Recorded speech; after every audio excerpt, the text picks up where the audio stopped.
الشيطان الرجيم بسم الله الرحمن الرحيم السلام عليكم ورحمة الله وبركاته إن الحمد لله نحمده ونستعينه ونستغفره ونعوذ بالله من شرور أنفسنا ومن سيئات أعمالنا من يهده الله فلا مضل له ومن يضلل فلن تجد له وليا مرشدا أشهد أن لا إله إلا الله وحده لا شريك له وأشهد أن محمدا عبده ورسوله قال رب اشرح لي صدري ويسر لي أمري واحلل عقدة من لساني يفقهوا قولي اللهم اجعلنا من الذين يستمعون القول فيتبعون أحسنه اللهم لا سهل إلا ما جعلته سهلا وأنت تجعل الحزن إذا شئت سهلا اللهم افتح علينا حكمتك وانشر علينا من خزائن رحمتك يا أرحم الراحمين. Alhamdulillah, yang dimuliakan kepada Al-Fadhil Tuan Imam, Tuan Bilal, Tuan Siap, barisan pengurusan Masjid Al-Mujahidin Taman Sarah Utama, Datuk-datuk, Datin-datin, para asatizah, ustaz-ustaz, ustazah-ustazah, para alim ulama, ayah-ayah, ibu-ibu, tuan-tuan, puan-puan, muslimin, muslimat yang dirahmati Allah sekalian. Alhamdulillah, alhamdulillah, syukur kepada Allah SWT pada pagi ini kita dapat berkumpul, kita dapat bersama-sama menunaikan salat fardu subuh berjemaah, dan kita berkumpul pada keadaan yang insya-Allah di dua keadaan, paling kurang dua keadaan yang baik. Yang pertama, kita berkumpul di masjid atau rumah Allah, tempat syiar Islam itu diagungkan, tempat di mana orang membaca Al-Quran, tempat di mana orang menuntut ilmu, tempat di mana salat berjemaah didirikan, tempat di mana syiar-syiar Islam yang lain juga tertegak di situ, iaitu di rumah Allah. Dan paling kurang keadaan yang kedua yang baik Allah pertemukan kita pada hari ini ialah di majlis ilmu, iaitu salah satu majlis yang kita percaya dan yakin bahawa antara majlis yang terbaik di muka bumi Allah ini adalah majlis ilmu.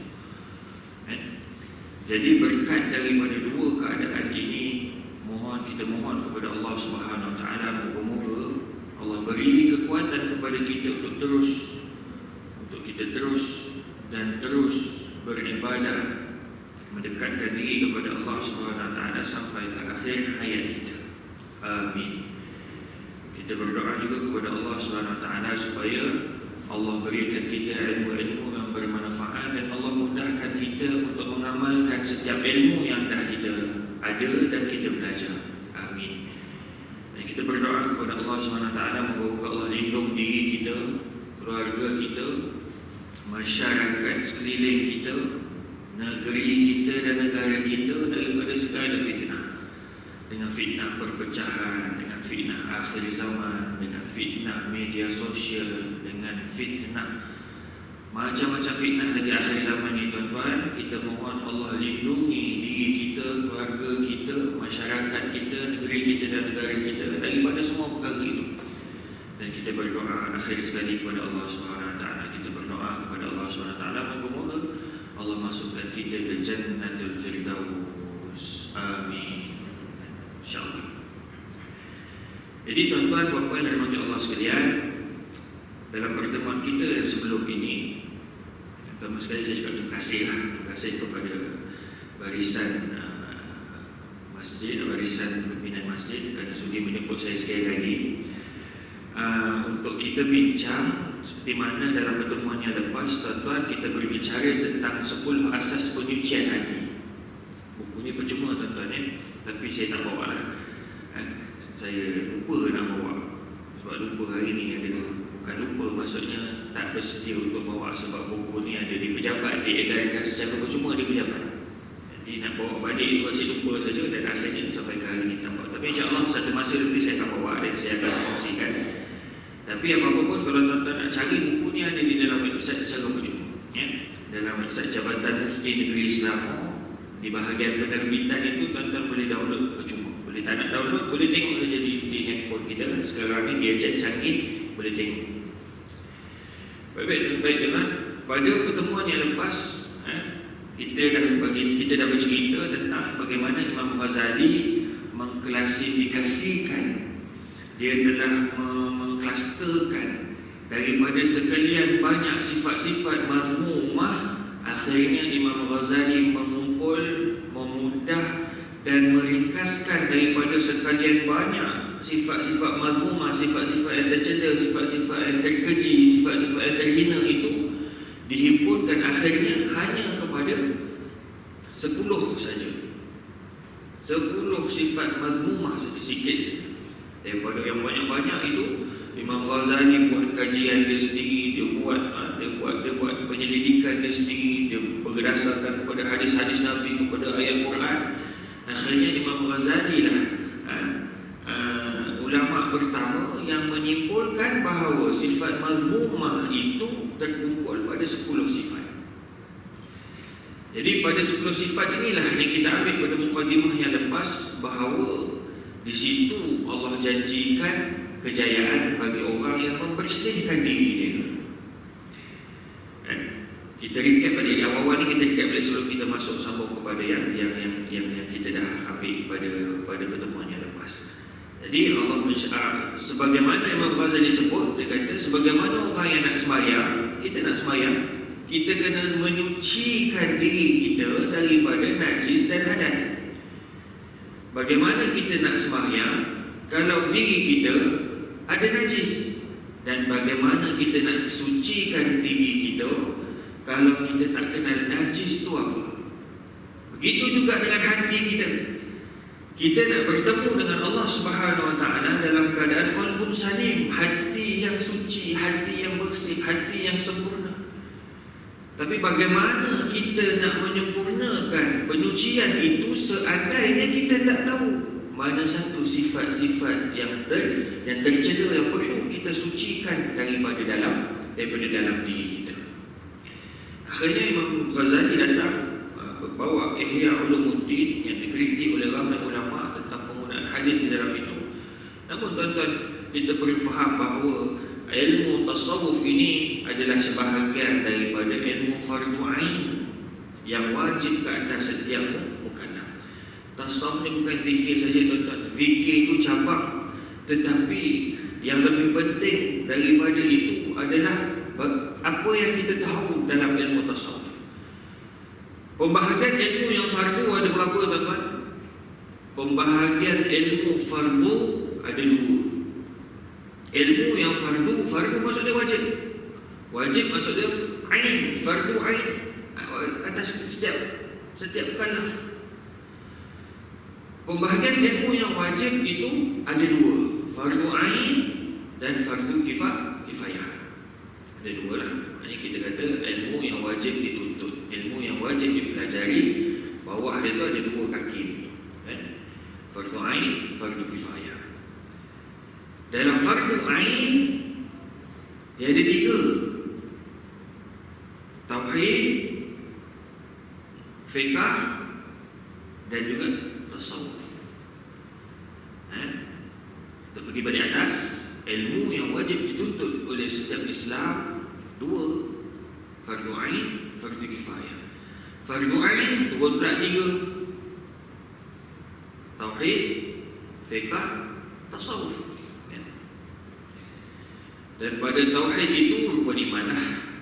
Dan pada fiqh itu ada 4. Fiqh ada 4. Ibadah, muamalah, munakahan, jinayah. 4. Kita tak pergi kat situ lah. Dan yang kita ambil ni iaitu yang kedua, yang ketiga tauhid, fiqh, dan yang ketiga adalah tasawuf. Tasawuf ini pula terbahagi kepada 2 tuan-tuan. Terbahagi kepada 2, iaitu maksiat, taat. Tasawuf terbahagi kepada 2, maksiat, taat. Maksiat inilah yang digolongkan, yang dibahagikan, yang diringkaskan akhirnya menjadi di dalam yang kita sedang bincang ini, iaitu sifat mazmumah. Sifat-sifat mazmumah. Dan yang kedua adalah taat. Maksiat, taat. Taat pula dan maksiat pula terbagi kepada 2, iaitu maksiat zahir dan maksiat batin. Ada juga yang kedua, iaitu taat zahir dan taat batin. Jadi yang kita bincang hari ini maksiat batin lah, iaitu benda yang kita tak nampak, batin, benda yang kita yang tersembunyi dalam hati kita. Dan setiap maksiat itulah yang perlu kita takhallikan, iaitu kita sucikan diri kita, kita bersihkan dia daripada dalam diri kita. Jadi sebab itulah Imam Ghazali dalam pembukaan, dalam mukadimah pertemuan kita yang lepas, dia ibaratkan hati ini seumpama bekas. Itu dalam permulaan sifat-sifat mahmudah. Dalam sifat-sifat mahmudah Imam Ghazali sebut hati kita umpama bekas yang kita nak guna untuk menyimpan satu benda yang baik. Hati kita. Bayangkan kalau hati kita, cawan ini adalah cawan yang kotor, kan? Selagi cawan itu tidak kita bersihkan, mustahil untuk kita masukkan benda-benda lain yang baik, yang bersih, kan? Jadi Imam Ghazali fokus kita nak bersihkan cawan tu sekarang ni. Cawan tu kita nak bersihkan, kemudian kita nak isi pula dengan sifat-sifat mahmudah, iaitu taubat dan sebagainya, sabar, syukur, kan? Itu dalam 10 sifat mahmudah. Dan selepas kita ambil 10 yang awal, iaitu 10 sifat mazmumah yang kita sedang ambil pada hari ini. Baik. Jadi proses pertama Imam Ghazali sebut untuk kita bersihkan cawan kita ni tadi adalah dengan tahu bahawa sifat mazmumah, sifat tercela, sifat terkeji, sifat yang tak baik ini, yang pertama sekali adalah dengan makan dengan berlebihan, mazmumah, tercela. Jadi dalam bahasa Arab disebut sebagai apa disebutnya, syarahut ta'am. Syarahut ta'am itu Idris Al-Marbawi, pengarang kitab, pengarang kamus Al-Marbawi itu, dia kata syarahut ta'am itu bermaksud makan dengan halal. Bila Imam Ghazali sebut ini, dia tak cerita tentang yang haram, tuan-tuan. Makan secara berlebihan itu adalah pada perkara halal. Makan secara berlebihan dalam perkara yang halal, bukan benda haram. Benda haram itu cerita lain. Itu dah masuk maksiat zahir, maksiat yang nampak. Jadi bila Imam Ghazali buka dalam buku ni, dia kata makan secara berlebihan ini adalah makan makanan yang halal secara berlebihan. Dalam pertemuan yang lepas kita dah cerita, saya dah sebutkan hadis-hadis amalan yang paling disukai oleh Allah, yang paling Allah suka adalah berlapar dan dahaga. Ma min amalin ahabba ila Allah Ta'ala min al-ju'i wal 'atash. Tidak ada suatu amalan yang paling disukai oleh Allah Ta'ala berbanding dengan berlapar dan dahaga. Baik. Banyak lagi kemudian ma mala'a ibnu Adam min wi'a'an syarran min batnihi hasbu ibni Adam luqimat yuqimna sulbah wa in kana la mahalata fa thuluthun li ta'amihi wa thuluthun li syarabihi wa thuluthun li nafsihi. Jadi tuan-tuan, hadis ini juga saya kongsikan pada pertemuan yang lepas. Anak-anak Adam ini bekas yang paling buruk untuk dia penuhkan adalah perutnya. Ini dalam satu hadis Nabi SAW diriwayatkan oleh Imam At-Tirmizi, An-Nasai dan Ibnu Majah. Anak-anak Adam ini, dalam hadis ini Nabi sebut anak-anak Adam ini bekas yang paling buruk untuk dia, bekas yang paling tak elok untuk dia penuhkan adalah perutnya. Bekas-bekas dan insya-Allah tidak ada lagi kita kata teguran daripada Nabi, kan? Bekas duit kita, bekas duit shilling kita nak penuhkan. Bekas lain, kan? Bekas tabung, bekas air, tak ada air kat rumah kita nak penuhkan lah. Tapi bekas yang paling tak elok untuk kita penuhkan adalah perut kita. Jadi bagi anak Adam ini cukuplah baginya suapan-suapan yang menegakkan tulang belakangnya. Cukuplah, maknanya tak menggeletar, buat kerja tak menggeletar. Kita sampai satu tahap, saya dah kadang-kadang lapor, tangan macam ni nak menulis, lapor tak jadi, kena makan beberapa suap. Sepatutnya beberapa suap lah, tapi kalau dah pergi tengok, Allah banyak, sampai tak tahu nak pilih mana satu, kita pun terikut nafsu kita, kan? Selain tuan-tuan kita dia lemah masih dalam proses belajar lagi. Jadi begitulah keadaan dia. Tapi proses itu perlu berlaku.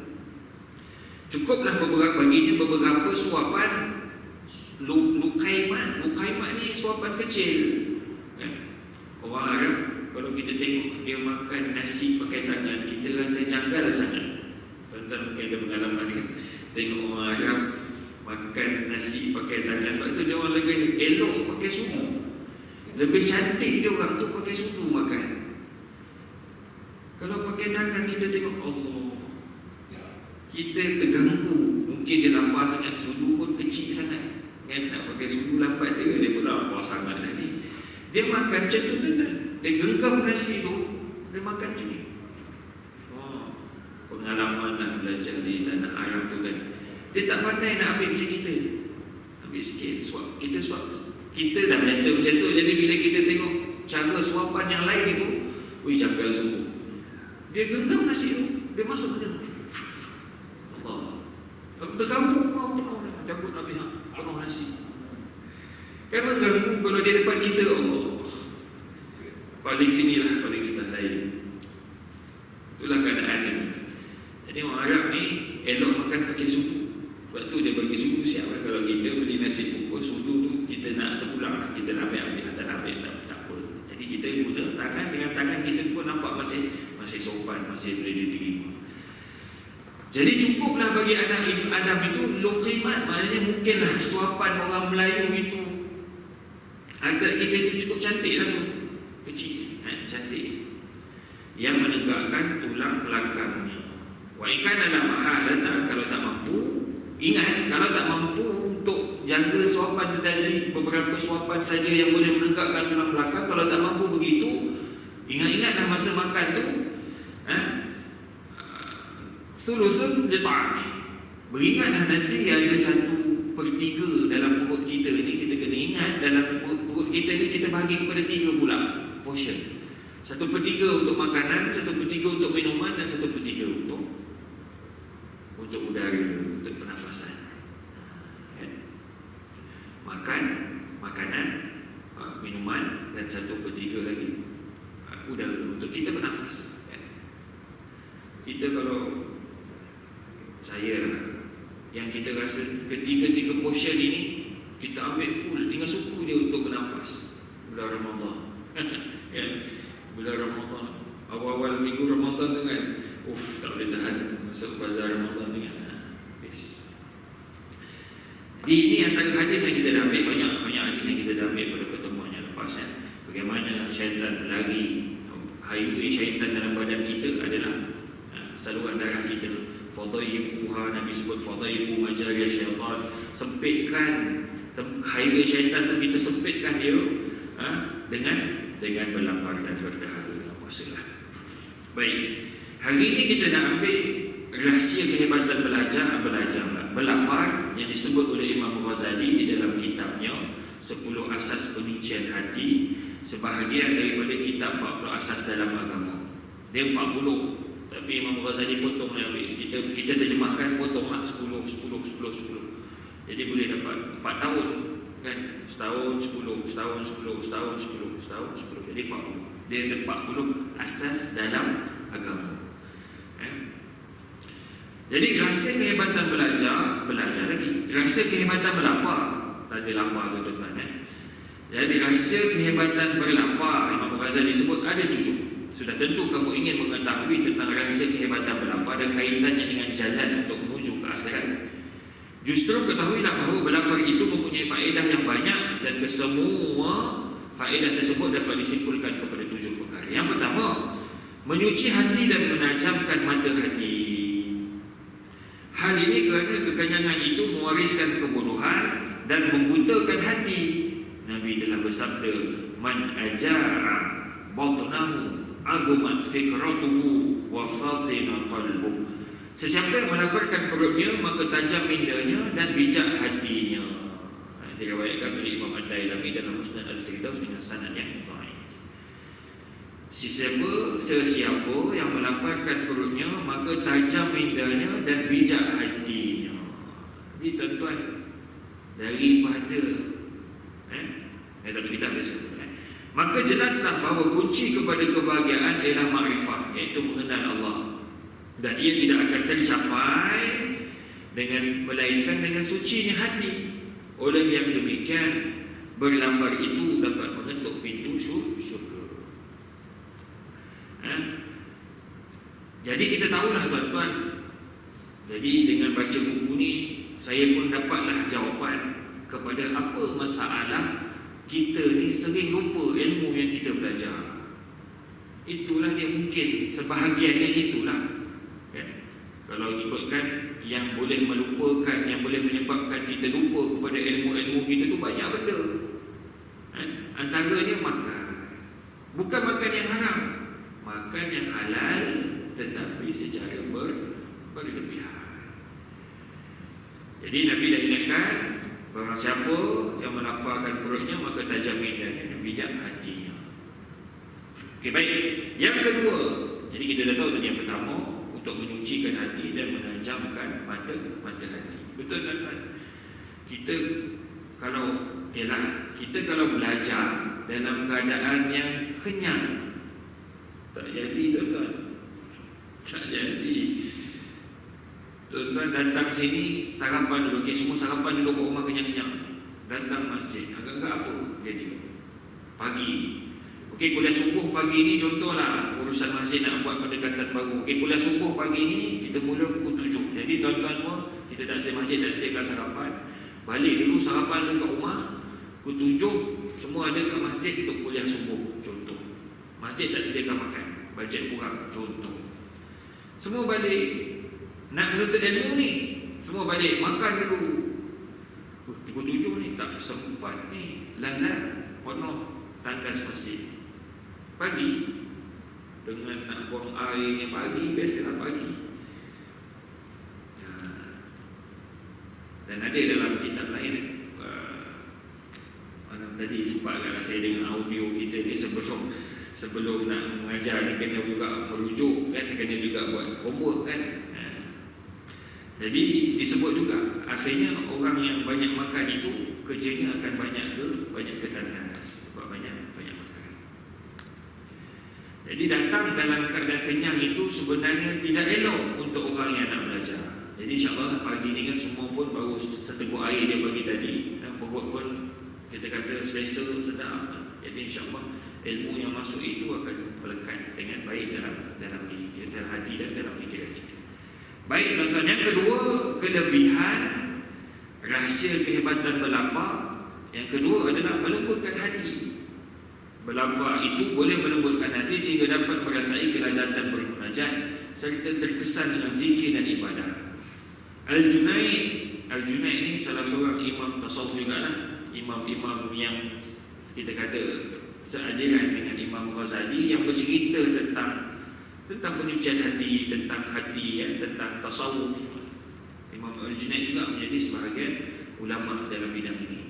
Telah berkata, hendaklah setiap daripada kamu mengosongkan perutnya daripada makanan sekiranya dia ingin merasai kelazatan bermunajat.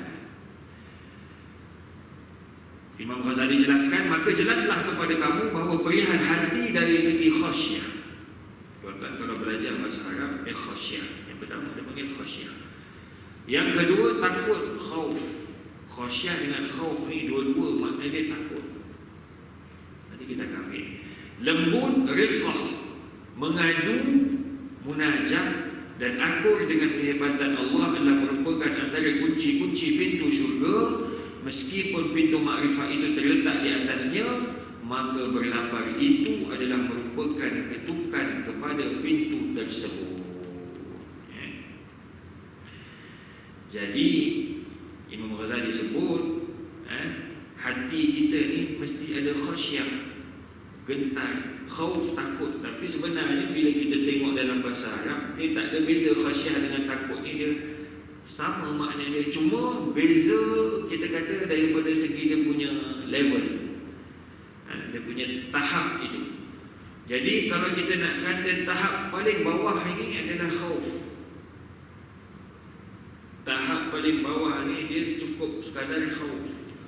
Tetapi apa selepas khauf, yang lebih tinggi daripada khauf adalah khasyah. Dia tahu lebih daripada orang yang berada pada tahap bawah ini. Apa yang Allah sebut dalam Quran, innama yakhshallaha min ibadihi ulama. Jadi Allah guna perkataan khasyah, innama yakhshallah, orang yang takut. Dia takut juga, jadi maknanya takut. Yakhshallaha min ibadihi ulama, yang takut kepada Allah Subhanahu Wa Taala, yang betul-betul rasa takut ini adalah khasyah ni. Min ibadihi ulama, orang yang ulama lah, kita kata orang yang ada ilmu. Jadi khasyah, khauf, lembut. Lembut ni kita kata bukanlah, maknanya hati kita ni lebih mudah tersentuh bila kita dalam keadaan lapar. Cuba tuan-tuan kenyang. Jadi kita bila kenyang ni dia mematikan kita punya banyak perkara lah. Hasil saya rujuk ni maknanya menurut pandangan ulama Islam ni, bila kita kenyang itu dia banyak mematikan kita punya sixth sense. Banyak benda dia akan jadi tumpul. Saya ada seorang ustaz, dia kata, tapi masa tu kita belajar. Dia kata, saya kalau nak periksa, saya akan puasa. Setiap kali dia nak menghadapi peperiksaan dalam ujian di peringkat universiti tu, setiap kali nak periksa dia akan puasa. Itu cara dia, Masya Allah. Betul lah, maknanya dia lebih dulu, dia ustaz, ini ustaz saya, jadi dia lebih dulu baca buku ni kan. Dia kata dia nak, asal nak menghadapi exam ni saya akan puasa. Sebab dia dah rasa dah beza kalau buat periksa puasa dengan periksa tak puasa. Jadi itu latihan lah kan. Kita kalau baru nak mula kan, esok Isnin nak periksa, sebelum ni Isnin Khamis pun jaga. Hari esok nak periksa pun dia punya lapar dan macam esok tu kan, esok nak periksa, baru start esok nak cuba puasa. Macam mana kan, macam mana dia bukan jadi tumpul, jadi tak boleh fikir lain. Ya Allah lapornya, ya Allah lapornya, ya Allah. Dalam dia buat periksa, ya Allah lapornya. Tapi apa benda pun semua perlu kepada latihan.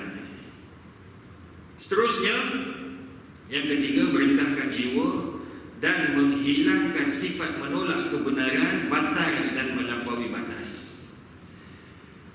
Merendahkan jiwa, menghilangkan sifat menolak dan melampaui batas. Nafsu tidak akan dapat dipatahkan dengan sesuatu apapun, sebagaimana lapar dapat mematahkan nafsu. Nafsu tidak dapat dipatahkan dengan sesuatu apapun, sebagaimana lapar dapat mematahkan nafsu. Memanglah kunci kepada melawan syahwat ini adalah lapar. Ini disebut oleh Nabi SAW dalam satu hadis. Bila Nabi nampak syabab, pemuda-pemuda dalam kalangan umat Islam pada ketika itu kan, mungkin mereka ini Rasulullah nampak mutahamis, nampak itu pemuda kan, nampak bersemangat. Jadi Nabi pun mengingatkan mereka, ya ma'syarul syabab, wahai pemuda-pemuda, ya ma'syarul syabab, wahai pemuda-pemuda, man istata' minkumul ba'ah falyatazawwaj. Siapa yang mampu untuk belajar kahwin, falyatazawwaj. Maknanya nasihat Nabi kepada pemuda-pemuda ni, yang kita sekarang ni, kita kategorikanlah, tak kisahlah pemuda-pemuda tu, kita ikutlah adat kita kat sini. Pemuda tu kita nak panggil siapa, tapi dalam hadis Nabi ni, Nabi tak panggil pemuda-pemuda. Man istata' minkumul ba'ah, siapa yang mampu untuk belajar kahwin, siapa yang dah ada belajar kahwin, falyatazawwaj, kahwin, cepat-cepatlah kahwin. Fa illam yastati', kalau tak mampu, falyasum, maka puasa ataupun banyakkan berlapar. Sebab kunci syahwat itu ada pada perutnya. Syabab, tuan-tuan, kadang-kadang dunia hari ini kita tengok dalam media-media sosial, kita tengok dalam akhbar-akhbar, berita-berita kan? Kita tengok rupa dia, rupa ajuz, rupa orang berusia dah, tapi mungkin semangatnya masih syabab, semangatnya masih semangat pemuda. Kalau luaran itu nampak ajuz, nampak orang-orang tua, nampak orang-orang yang dah berusia, tetapi semangatnya semangat syabab, semangatnya semangat pemuda, maka ke atas ajuz ni juga, maka ke atas orang yang kita nampak berusia ni juga, maka dia perlu berpuasa. Kan? Mungkinlah kita mana tahu kan, orang masyarakat kita ni gemar kepada yang namanya Ali. Betul kan? Asal namanya Ali, nak cuba tongkat Ali. Segala yang ada produk-produk itulah, maka orang kita suka mencuba. Jadi mungkin dengan sebab mencuba itu, akhirnya mendatangkan semangat syabab. Maka kalau begitu, betul lah pesan Imam Ghazali ni, jagalah perut kita. Kalau kita tak makan, kalau kita makan dengan makanan yang betul, insya-Allah dia tidak akan ke arah yang kita kata yang pelik-pelik lah. Baik, merendahkan jiwa, menghilangkan sifat menolak kebenaran dan melampaui batas. Jadi begitulah maknanya. Hanya laparlah yang dapat mematahkan nafsu, sebagaimana hadis Nabi tadi. Ya, wahai pemuda, siapa yang mampu untuk belanja kahwin, kahwin. Kalau tak mampu belanja, kalau tak ada duit belanja untuk kahwin, maka kita kena suruh dia rajin-rajinlah puasa. Tapi puasa yang kita kata, sebab dalam Imam Ghazali sebut ini dan Nabi sebut itu, supaya melazimi lapar. Jangan time siang aja puasa, malam dia ayun sama juga. Saya pernah dapat ni. Saya bacakan hadis ni pada mereka, dan datang satu orang kepada saya, pemuda, dia cakap macam yang saya cakap, Ustaz, puasa siang je kan? Jadi puasa siang je. Jadi kalau macam ni siang dah tak nafsu, malam dah kenyang tu datang balik nafsu je. Jadi fahaman begini kita perlu luruskan, iaitu siang puasa, malam berlapar, jangan terlalu kenyang. Maknanya kita perlu seiringlah, maknanya hadis tu perlu diseiringkan juga dengan terjemahan ataupun apa yang dah Imam Ghazali sebut dalam buku ini. Baik. Sifat melampaui batas membawa seseorang kepada lalai. Melampaui batas ni dalam banyak perkara lah tuan-tuan ya. Bukan dalam makan saja, tetapi dalam banyak perkara. Dia melampaui batas, iaitu berlebih-lebihan pada perkara yang halal, itu termasuk dalam melampaui batas. Membawa seseorang kepada lalai daripada mengingati Allah, dan sifat lalai merupakan pintu neraka jahim dan kebinasaan. Maka dengan melapar seorang itu dapat menutup pintu neraka tersebut. Justru proses untuk menutup pintu kebinasaan ialah dengan cara membuka pintu kebahagiaan. Oleh yang demikian, ketika mana nikmat dunia ditawarkan kepada Nabi, baginda menjawab, bal aju'u yawman wa ashba'u yawman, fa idza ji'tu sabartu wa tadarra'tu wa idza syabi'tu syakartu. Aku tidak mahu bila Nabi ditawarkan dengan nikmat dunia. Nabi jawab, la, Nabi tak nak. Bal aju'u, bahkan kalau aku bal aju'u yawman, kalau aku berlapar sehari dan kenyang sehari, ketika dalam keadaan lapar aku dapat bersabar dan pasrah, dan ketika dalam keadaan kenyang aku dapat bersyukur. Maknanya Nabi lebih memilih. Maknanya kalau hidup senang ni, Nabi kata lebih kurang lah. Nabi kata kalau lah dengan kesenangan itu, pasti akan boleh mudah untuk makan. Bukan tak boleh senang tuan-tuan. Kalau kita tengok sahabat Nabi itu hebat-hebat lah ke, Abdul Rahman bin Auf, harta yang ditinggalkan sebanyak mana kan. Uthman bin Affan itu bukan jalan-jalan orang, kekayaan dia. Kalau kita tengok sekarang dekat Saudi itu, Muassasah Uthman bin Affan, hadha masyru' waqaf Uthman bin Affan. Ini projek daripada wakaf Sayyidina Uthman bin Affan. Subhanallah, hebat kayanya Uthman bin Affan tu, Sampai ke hari ini dekat Madinah ada projek dia. Ada projek nama dia Uthman bin Affan. Hasil daripada wakaf dia, tapi bukan harta dia lah. Bukan harta dia dah lah, sebab dia dah wakafkan. Cumanya kerajaan nak mudah untuk menguruskan, terpaksa buka satu akaun wakaf atas nama Uthman bin Affan. Dia buat hotel, income tambah, gulik. Tengok, namanya nak mulakan dengan wakaf itu, maknanya Sayyidina Uthman pun kita faham dia bukan orang biasa-biasa kan? Dia kaya. Tetapi kalau dengan kekayaan itu, walaupun dengan kekayaan itu tidak menjatuhkan martabat dia sebagai seorang sahabat, dia tetap infaknya pun luar biasa. Kan? Jadi Nabi lebih memilih untuk berlapar sehari dan terisi perut sehari, maknanya puasa selang sehari.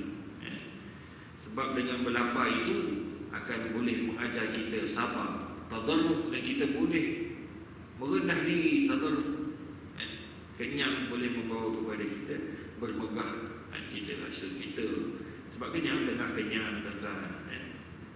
Kalau dah lapar, kan.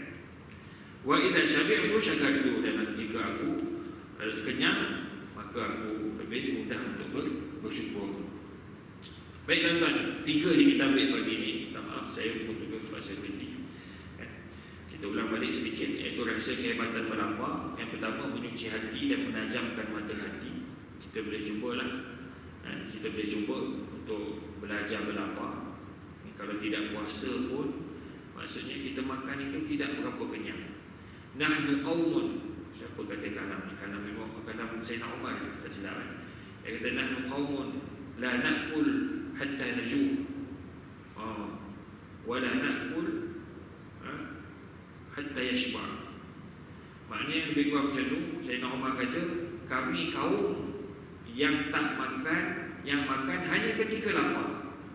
Dan kalau kami makan, kami akan berhenti sebelum kenyang. Qabla an nashba, sebelum kami kenyang. Oh, susah tuan-tuan. Maknanya kalau kat rumah kita nak susut pun macam mana makan kat rumah dia. Sekarang ni balik belum lapar lagi kan. Jadi jangan masak dulu. Jadi jangan buat sarapan, yang buat apa tu. Tunggu sampai kita lapar baru makan. Tapi kalau ikut dietary yang doktor yang jaga diet pun makanan tu dah marah. Dia makan kena ikut time. Sarapan tengah hari, petang sebelum pukul 7. Jadi pandai-pandailah kita serasikan dengan diri kita tuan-tuan, jangan sampai jadi penyakit sekarang. Itu asas sebenarnya. Makan sebelum, makan ketika lapar dan kenyang, ataupun berhenti sebelum kita kenyang. Yang pertama, mencuci hati, menajamkan mata hati. Yang kedua, melembutkan hati kita, insya-Allah. Dengan banyak berlapar, maka kita akan lebih mengingat kepada orang-orang yang lapar, orang yang susah. Dan yang ketiga, merendahkan diri dan menghilangkan sifat menolak kebenaran dan melampaui batas. Menolak kebenaran itu adalah sifat kepada orang kenyang. Kerana bila orang kenyang itu, dia rasa dia berkuasa. Mungkin sampai begitu tahapnya. Sebab Imam Ghazali dia sebut di awal-awal mukadimah, sebab apa perbahasan makan itu dipentingkan. Jadi seorang itu bila dia makan, dia akan ada syahwat kepada wanita. Bila dia ada syahwat kepada wanita, maka dia perlu kepada harta. Bila dia perlu kepada harta, maka harta itu akan dicari jalan macam mana dia nak dapat harta yang lebih untuk mendapatkan wanita. Yang dapat wanita itu dengan sebab ada syahwat, yang syahwat itu muncul dengan sebab dia makan. Bila dah ada harta nanti, maka bila dah ada harta, maka dia akan mula sombong, dia akan mula riak, dia akan mula perkara-perkara mazmumah yang lain. Jadi Imam Ghazali nampak sampai ke tahap itu. Jauh Imam Ghazali nampak dengan sebab makan timbul syahwat, pergi kepada wanita, pergi kepada harta, pergi kepada pangkat, pergi kepada daripada pangkat itulah muncul pula nanti sifat-sifat lain yang akan kita ambil dalam insya-Allah. Wallahu ta'ala alam. Tuan-tuan pemerintah Allah sekalian, insya-Allah terima kasih di atas segala perhatian, mohon maaf di atas segala kekurangan. Aku qouli hadza wa astaghfirullahalazim li wa lakum. Assalamualaikum warahmatullahi wabarakatuh. A'udzu billahi minasyaitonir rajim. Bismillahirrahmanirrahim. Allahumma inna nas'aluka salamatan fid din wa afiyatan fil jasad wa ziyadatan fil ilm wa barakatan fil rizq wa وتوبة قبل الموت ورحمة عند الموت ومغفرة بعد الموت. اللهم هون علينا في سكرات الموت والنجاة من النار والعفو عند الحساب. اللهم ربنا آتنا في الدنيا حسنة وفي الآخرة حسنة وقنا عذاب النار. صلى الله على سيدنا محمد وعلى آله وصحبه وبارك وسلم والحمد لله رب العالمين.